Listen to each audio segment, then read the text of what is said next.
when all those people that knew Bibo the best were asked, why do you think he did what he did? None of them have an answer. Richard Russell, better known as Bibo by his friends and family, moved to Coos Bay, Oregon. He met a woman named Hannah Strassner, and in 2011, they got married. And shortly after that, they opened a bakery that they would run together for 3 years. In 2015, they decided to sell the bakery so they could move to Seattle and be closer to Hannah's family. Once they arrived there, Bibo got a job at the SeaTac airport as a ground service agent. After working at Horizons Air for 4 years as a ramper, they asked him to be on a 2-person tow team. A tow team is in charge of moving airplanes around in between their flights. One person would go up into the cockpit, turn the plane on, and then work a couple of very basic systems to help get the plane to go where it needs to go. And so Bibo really relished this opportunity, and when he was up there, he found himself fascinated with all the controls, and any chance he got, he would ask a pilot, if they were inside of the aircraft, to teach him what some of these controls were. But one time, Bibo was flipping some of the switches in the cockpit that he was not supposed to touch,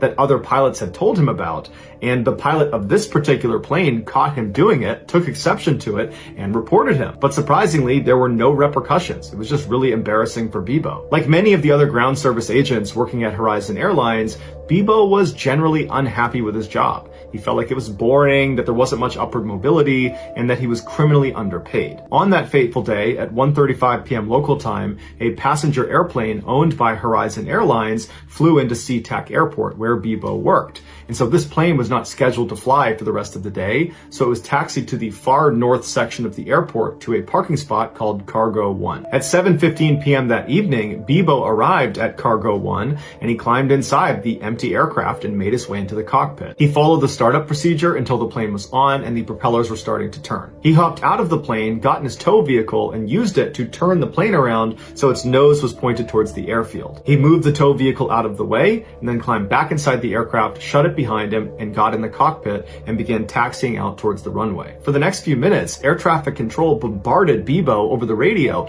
asking him, "What are you doing? This is unauthorized movement. You should not be heading towards the runway right now." But Bibo never responded. Instead, he just continued on until he reached the beginning of the runway, at which point, despite having no flight experience, minus some video games and fiddling with some switches in the cockpit while he was in the tow team, he managed to go full throttle and get this plane careening down the runway and successfully took off. But that was nothing compared to what he did next. Over the course of his 1-hour-long flight, he expertly performed backflips and barrel rolls and these huge loops in the sky, dangerous maneuvers that even expert pilots might risk stalling the plane and crashing. But he didn't. It was like he'd been doing this his whole life. Onlookers on the ground were shocked to see this passenger airline performing these ridiculous stunts so low to the ground that all over Seattle, you had people filming this plane and posting it to social media. So in real time, it was like the world was made aware of Bibo up in the sky.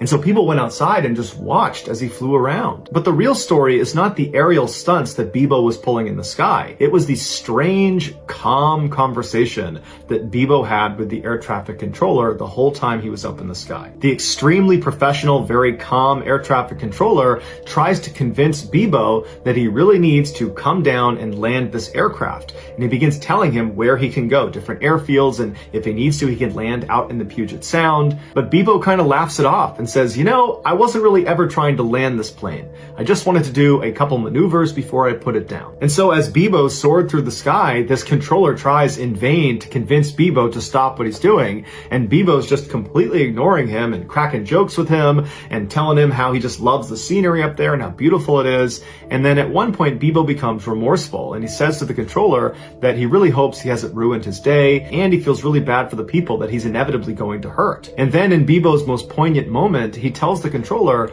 that he's just a broken guy, and he's got a couple of screws loose, and he didn't know it until now. Towards the end of the flight, Bibo tells the controller that he's going to try for one more barrel roll, and if it goes well, he's going to go nose down and call it a night. The controller tries to convince him that it's still possible to try to land, but at this point, Bibo's not listening. At 8:45 p.m., p.m., the nose of the plane was seen pointed straight down at the Earth. 1 minute later, at 8:46 p.m., Bibo intentionally crashed into a small island off the coast of Seattle. He was the only fatality in the crash. How Bibo was able to take off and fly around and pull these stunts without any formal training remains a mystery. Some people believe he was planning this for a long time, which is why whenever he was in the cockpit, when he was in the tow team, he would ask pilots to explain the different switches and toggles and how to use them, and he would feign that he was just curious, when in reality he was actually trying to learn how to fly the plane.